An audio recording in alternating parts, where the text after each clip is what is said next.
বিশ্ববিদ্যালয়ের পর এবার বুয়েটের শিক্ষার্থীরা ইসকন নিষিদ্ধের দাবিতে মধ্যরাতে কিন্তু তারা বিক্ষোভ মিছিল করছেন। দর্শক, যেমনটি দেখতে পাচ্ছেন, বুয়েটের শিক্ষার্থী যারা রয়েছেন তারা তাদের ক্যাম্পাস থেকে বিক্ষোভ মিছিল নিয়ে রাজু ভাস্কর্যের ঠিক সামনে কিন্তু তারা অবস্থান নিয়েছেন এবং আবারও বিক্ষোভ মিছিল আবার কিন্তু তারা শুরু করেছেন। তাদের যে দাবি সেটি হচ্ছে যে ইসকন যে সংগঠন, সেই ইসকন সংগঠন তারা নিষিদ্ধ দাবি করছেন এবং তারা বলছেন যে এই সন্ত্রাসী সংগঠন যাতে দ্রুত নিষিদ্ধ করা হয় সেই দাবি কিন্তু তারা জানিয়েছেন। এছাড়াও তারা বলছেন হিন্দু সম্প্রদায় যারা রয়েছে তাদের সাথে ইসকনের কোনো ধরনের সম্পর্ক নেই, এমনটা কিন্তু তারা বলেছেন এবং তারা বলছেন যে হিন্দু মুসলিম ভাই ভাই সবাই একতার সাথে বাংলাদেশ গড়তে চায় এবং ইসকন যে সংগঠন রয়েছে সেই ইসকন সংগঠন জঙ্গি এবং এটির সাথে হিন্দু সম্প্রদায় যারা রয়েছে তাদের কোনো সম্পৃক্ত নাই। আমরা দেখেছি যে সন্ধ্যার পর থেকে চট্টগ্রাম যখন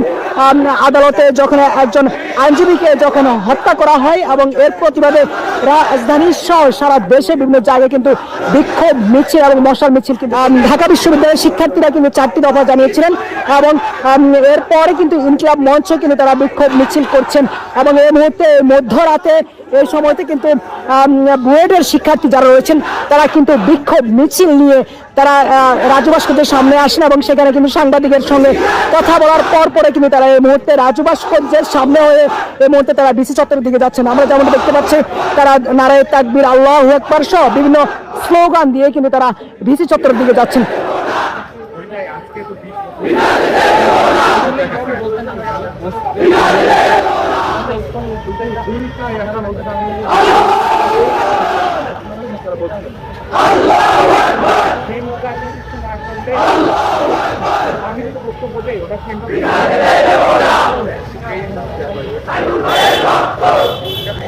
দর্শক, ইতিমধ্যে আপনারা জানতে পেরেছেন যে গতকালকেই চিন্ময় কৃষ্ণ দাসকে বিমানবন্দর থেকে ডিবি কিন্তু তাকে গ্রেফতার করে। এরপরে কিন্তু হিন্দু সম্প্রদায়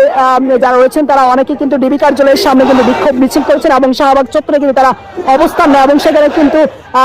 হামলারও শিকার হয়েছেন বেশ কয়েকজন সনাতন ধর্মাবলম্বীরা।